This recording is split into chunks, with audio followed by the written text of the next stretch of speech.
कन्हैया लाल जी सेठिया के अमर गीत धरती धोरारी का आनंद हम सब ने मिलकर उठाया। और धोरों की धरती के जो उत्सव है, जो त्योहार है, उसे 12 महीनों में किस तरह से खूबसूरती के साथ हास्य रस में पिरोया है रास बिहारी जी गौड़ ने। आइए उसका आनंद लेते हैं। जनवरी में आगाज होता है नव वर्ष का, बिगुल संघर्ष का, शुरू हो जाती है क्रांति। सबसे पहले मकर संक्रांति। पत्नी तिल का ताड़ बनाकर पति को लताड़ती है। मकर संक्रांति पे पत्नी तिल का ताड़ बनाकर पति को लताड़ती है और 26 जनवरी पर अपने अधिकारों का झंडा पति की छाती पर गाड़ती है।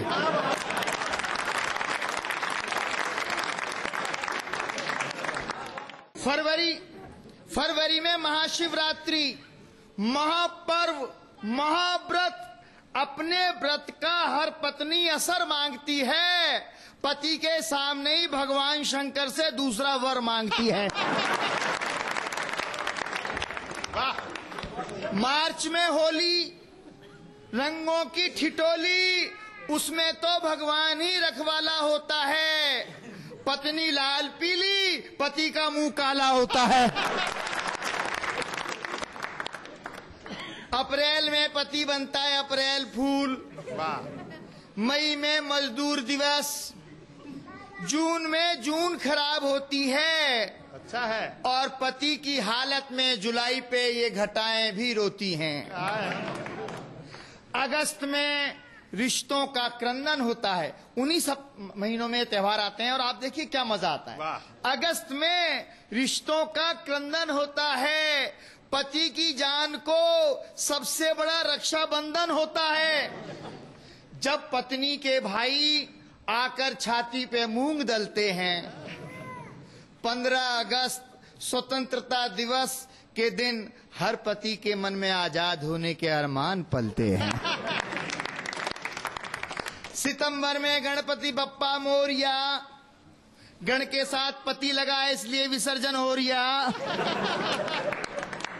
हर पति रो रिया। अक्टूबर में डांडिया, आप सब खेलते हैं। अक्टूबर में डांडिया, नजारा सीधा सट है। पति पत्नी नाच रहे हैं और हाथ में लठ है। लठ की दहशत कुछ करने नहीं देती है। पति पत्नी नाच रहे हैं, हाथ में लठ है। लठ की दहशत कुछ करने नहीं देती है। पत्नी जीने नहीं देती है, करवा चौथ मरने नहीं देती है। अच्छा है। नवंबर में दिवाली और दिवाली का धमाका। पत्नी कभी फूलझड़ी, कभी पटाखा, कभी बम, कभी रेल। झेल सके तो झेल। हर पति झेलता है। दिवाली के चक्कर में पत्नी आग से खेलता है। और अंत में दिसंबर में वो भक्ति भाव में घूम जाता है। 25 दिसंबर को चर्च में जाता है, मत्था टेकता है, लेकिन वहां भी ईसा मसीह को सूली पे चढ़ा हुआ देखता है।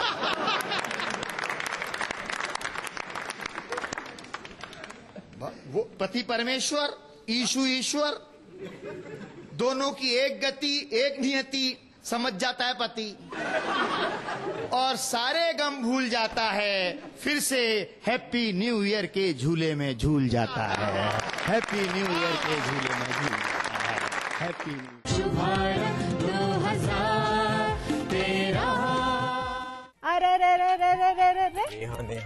नेहा क्या कर रही हो? अभी कार्यक्रम समाप्त नहीं हुआ है। कॉन्सेंट्रेट। सॉरी, ये थोड़ा सा बहक गई थी। कार्यक्रम अभी और बाकी है। बात ये है कि अगर कार्यक्रम में फोक डांस का मजा ना हो तो कार्यक्रम थोड़ा फीका हो जाता है, नहीं?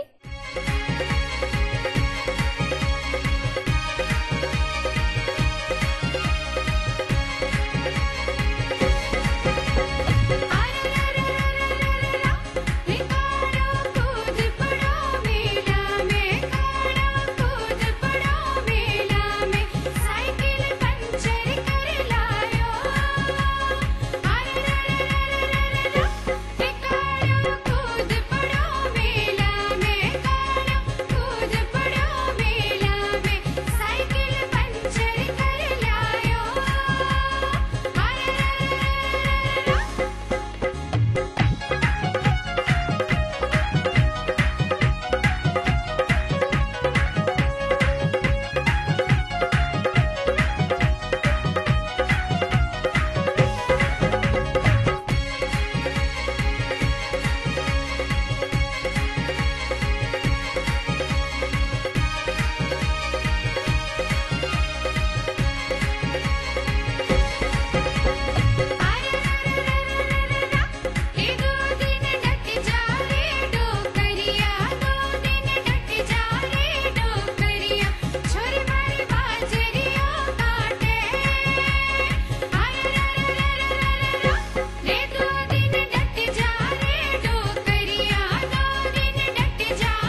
ओह डार्लिंग, तुम भी कितने स्वीट हो।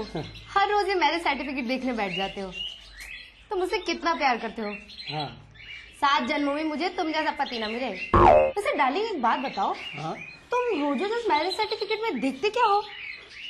इस सर्टिफिकेट की एक्सपायरी डेट। हंसी की फुहार लेकर आ रहे हैं कुछ और प्रसिद्ध कवि। हाँ, जैसे कि संपत सरल जी की कविता। आइए एंजॉय करते हैं। दूल्हो जब तोरण पायो तो लड़की की मां नाराज होगी। वह पहली बार देखियो, बोले जी मैं तो मेरी छोरी ने कोनी भी आऊं, बींद बूढ़ो है। गराती बराती सब समझा लिया, बोलो ना जी छोरी का तकदीर को नहीं फोड़ना, मैं तो कोनी भी आऊं, बींद बूढ़ो है। हार करके भी को आदमी भी ने समझायो, देख भगवान तने जो भी फैसलो करनो वो फटाफट करने, ये और बूढ़ो है जा रहे हो। मैं ऐसे कई लड़कों को जानता हूं जो कॉलेज के जमाने में मेरे साथ पढ़ते थे, जिन्होंने अपने बाप की गाड़ी कमाई से प्रेमिकाओं को जलेबी खिलाई, आजकल शहर के नामी हलवाई बने हुए हैं। और मेरे मित्र का त्याग तो प्रेम के मामले में महात्मा बुद्ध से भी बड़ा। बुद्ध अपनी पत्नी और बेटे को सोता हुआ छोड़कर चले गए थे। वो रोज रात को इंतजार करता है कि लुगाई सोए तो घर में घुसो। और देखो, मैं तो हिंदी साहित्य का विद्यार्थी था, तो मुझसे तो कौन प्रेम करती भाई, मरते हुए पे कौन मरेगा। लेकिन मेरे साथ 2 चीजें ठीक थी, तो साहित्य का विद्यार्थी था तो भाषा अच्छी थी, दूसरा मैंने ट्रकों से शेरो शायरी उतार रखी थी। तो प्रेम करने वाले मुझसे प्रेम पत्र लिखवाते थे, और मैं जिसके प्रेम पत्र लिख देता था उसके 2 नतीजे जरूर निकलते थे, या तो उसकी शादी हो जाती थी या फिर वो पिटता था। हालांकि बात एक ही है। वो एक नौजवान और एक ताऊ बस में सफर कर रहा, तो नौजवान सिगरेट सी लगाई, आवाज से चिंगारी उड़कर गए, ताऊ को कुर्तो जल गो, लेकिन ताऊ कुछ नहीं बोलो। तो नौजवान देखो यार, यहाँ का समय में यहाँ को ताऊ गुस्सो करबो तो दूर, प्रतिक्रिया ही व्यक्त नहीं कर रहे हो, इसु बात करनी चाहिए। नजदीक आकर के बोलो ताऊ राम राम, ताऊ बोलो राम राम, बोलो ताऊ कौन सो गांव, ताऊ बोलो क्यों गांव भी बालक हो गए।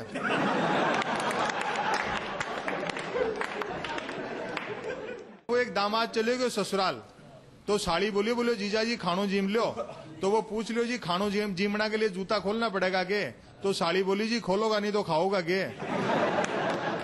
अच्छा, जमाई कितनों भी बूढ़ो हो जाओ भी कि एक इच्छा जरूर है भाई, सासू का हाथ को चूरमो खावा। वो चले गए चूरमा का चक्कर में, सासू बेचारी बोली लुगाई भी नहीं के बोलो चूरमा खाते रहो, भाभी ने कड्डी रोटी गाल दी, तो वो बाएं हाथ से जीम रहे हो।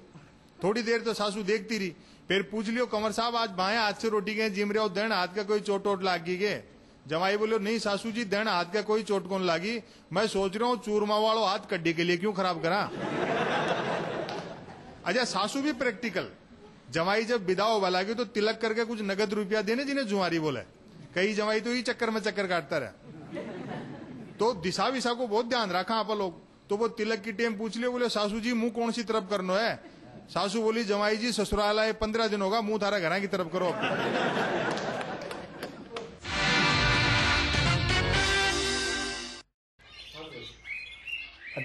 चाचा राम राम। अरे बेटा राम राम राम राम। मैं आपके पड़ोस में नया आया हूँ। अच्छा, मैंने सोचा आपका हालचाल पूछा हूँ। अरे बेटा बहुत अच्छा किया बेटा, बहुत अच्छा किया। वैसे आजकल हमारा हालचाल कौन पूछता है बेटा। चाचा आपकी उम्र क्या होगी। अब इस उम्र में बेटा उम्र को किसका याद रहता है, बहुत साल पहले मैंने गिनना ही छोड़ दिया। अच्छा बेटा बादाम खाओ बेटा। हाँ बादाम बादाम बादाम बेटा। चाचा आपके घर में और कौन कौन है।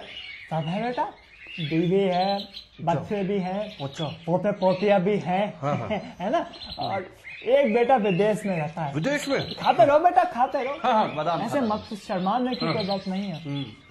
हाँ, तो चाचा आप बादाम नहीं खा रहे। अरे बेटा तुमसे क्या सिखाना। हाँ। मेरे दांतों में बड़ा दर्द जाता है। अच्छा इसलिए मैं कोई चीज चबा नहीं सकता। अच्छा। पर तुम खाते रहो बेटा, लेते हाँ, रहो लेते तो खाओ। फिर आपके आगे बादाम क्यों रखे चाचा। अरे बेटा ये मेरे बेटे ने विदेश से भेजे। विदेश से। किधर से। विदेश से। विदेश से। हाँ। हाँ हाँ।